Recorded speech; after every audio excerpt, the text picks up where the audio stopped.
청비 13세 김유미입니다. 저는 2017년 5월 직장 동료의 전도로 우리 교회에 등록하게 되었고 곧장 9월에 양육을 받았습니다. 2019년 2월 건강상의 이유로 직장을 퇴사했지만 하나님은 4월에 저를 풀타임 전도 간사로 부르셨습니다. 그리고 1년이 채 되지 않아 19년 5월 북방 아울리치를 시작으로 19년 7월 필리핀, 20년 2월 인도 아울리치를 다녀오게 하셨습니다. 전도 간사를 마칠 때쯤 셀리더와 단기 선교를 두고 기도하고 있었습니다. 셀리더에 대한 마음보다 단기 선교사에 대한 마음이 있었으나 믿지 않는 집에서 이미 1년을 전도 간사를 했는데 또 단기 선교사로 1년을 설득해야 하는 것이 두려웠습니다. 그러나 하나님을 결단하게 하셨고 북방과 인도를 두고 기도할 때 북방으로 첫 마음과 감동을 주셔서 러시아 블라디보스톡 단기 선교사로 지원했습니다. 그런데 예상보다 심각하고 길어지는 코로나 상황으로 2020년 8월 온라인으로 사역을 시작했습니다. 모두가 처음 해보는 온라인 사역인지라 무엇을 해야 할지 감이 잡히지 않았습니다. 그러다 문득 받은 은혜의 말씀을 영상으로 만들어야겠다는 생각이 들어서 유튜브를 통해 영상 편집을 배워 영상을 만들어 SNS에 올렸습니다.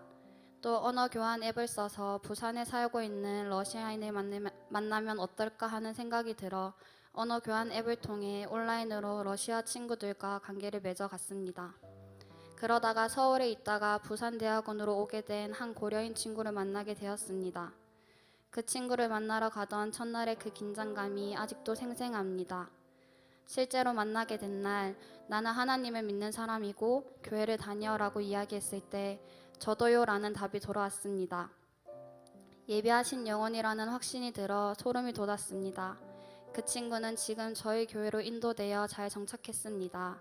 할렐루야, 하나님이 하셨습니다. 2020년 11월 하늘길이 열려 러시아로 출국할 수 있었으나 직항 비행기는 자국민 우선으로 모스크바를 경유해서 가야 하는 일정이었습니다. 러시아어를 잘 모르는데 모스크바를 경유해서 갈 수 있을지 걱정했지만 하나님께서 돕는 자들을 붙여주셔서 헤매지 않고 경유하는 터미널까지 잘 이동할 수 있었고 무사히 블라디보스톡에 도착할 수 있었습니다. 코로나 이전에는 숙소에서 예배를 드렸으나 코로나 이후로는 호텔의 회의실을 빌려서 예배를 드렸습니다. 하나님은 코로나 상황 속에서도 매 예배 때 새 가족을 보내주셨습니다. 그리고 새로운 베스트들을 계속해서 만나게 해주셨고 좋은 관계를 맺으며 하나님을 전하게 해주셨습니다. 제가 장결 가족을 맡았을 때 장결 가족이 다시 예배에 나와 정착하게 해주셨습니다. 2021년 5월 온라인 북방 아울리치를 하게 되었습니다. 사실 북방에는 세워진 일꾼이 없기에 불가능할 것이라고 생각했습니다. 또 영상 제작을 맡아 매일 밤을 새워가며 영상 편집을 했기에 관계 맺기는커녕 신방을 할 시간조차 부족했습니다. 찬양 인도, 간증 등 준비해야 할 것이 너무 많았기에 그저 무시로 기도했습니다. 내가 할 수 있는 것이 없으니 하나님 도와주세요. 아울리치 3일 동안 하나님은 저를 혼자 두신 일이 없으시고 이틀째 날 베스트까지 보내주셨습니다. 그리고 아울리치를 준비하는 동안 하나님은 마음껏 기도하고 예배할 수 있는 센터를 임대할 수 있도록 하셨습니다. 늘 숙소에서 기도할 때에는 성령께서 마음을 강력하게 주셔도 이웃들 때문에 삼켜야 할 때가 많아 힘들었는데 센터가 생긴 후 마음껏 부르짖으며 기도하고 예배할 수 있게 되었습니다. 할렐루야, 하나님께서 하셨습니다.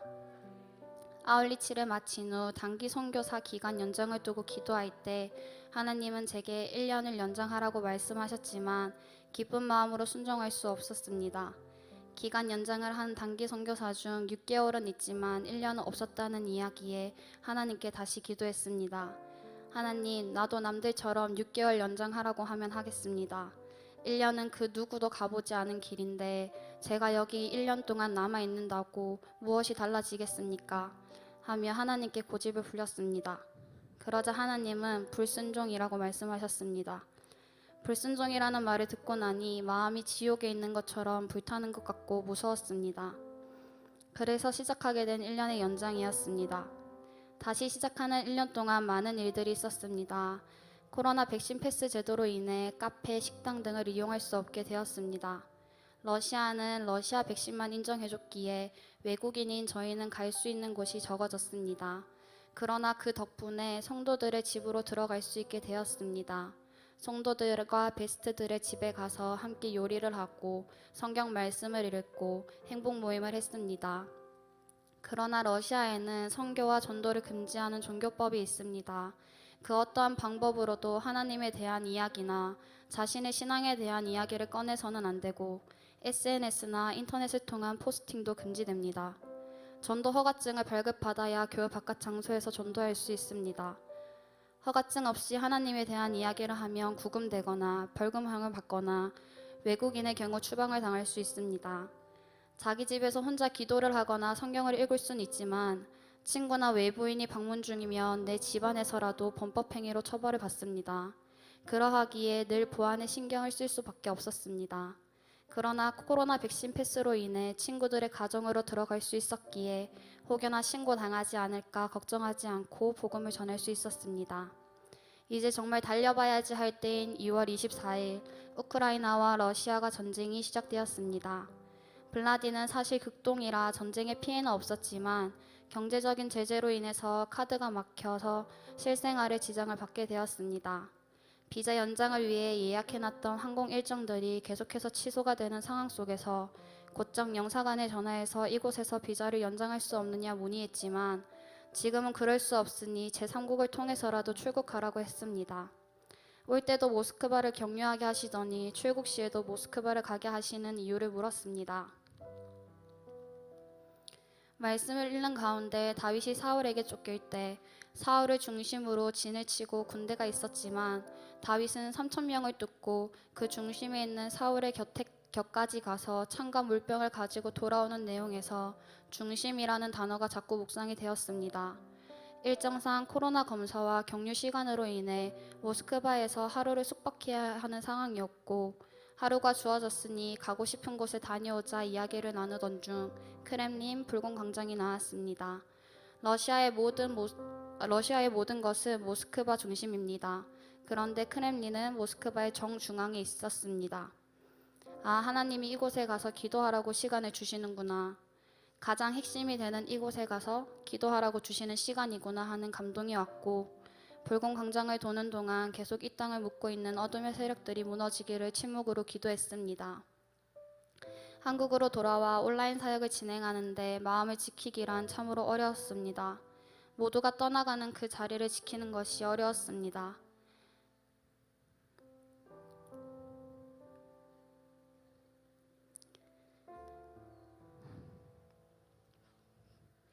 그러나 그것보다 어려운 것은 사역을 종료하겠다고 말하고 싶을 때마다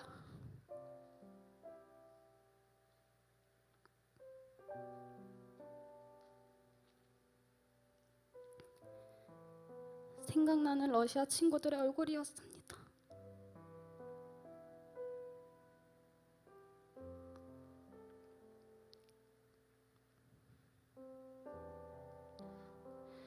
하나님이 그들을 포기하지 않으셨으므로 포기할 수가 없었습니다.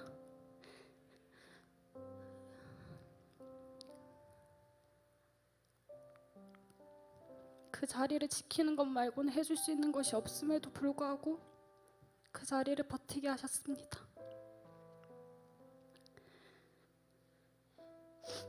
얼마 전 단기 선교 사역을 마쳤습니다. 그러나 북방팀이 출국할 때까지 함께 사역을 감당할 것입니다. 그리고 이곳에 사는 러시아 친구들을 만나서 복음을 전할 것입니다. 잘 되고 있습니다. 기도하면 됩니다. 선교는 사랑입니다. 빌립보서 3장 16절 오직 우리가 어디까지 이르렀든지 그대로 행할 것이라 라는 말씀을 붙들고 언젠가 하나님께서 또 허락하시는 그곳에 저는 갈 것입니다. 항상 앞서 달려가시는 사랑하는 우리 목사님께 감사드립니다. 하나님을 모르던 작고 작은 저를 통해 하나님의 일을 행하게 해주시고 하나님의 사랑을 전할 수 있는 통로로 사용하여 주시는 하나님께 감사드립니다. 이 모든 영광을 하나님께 올려드립니다.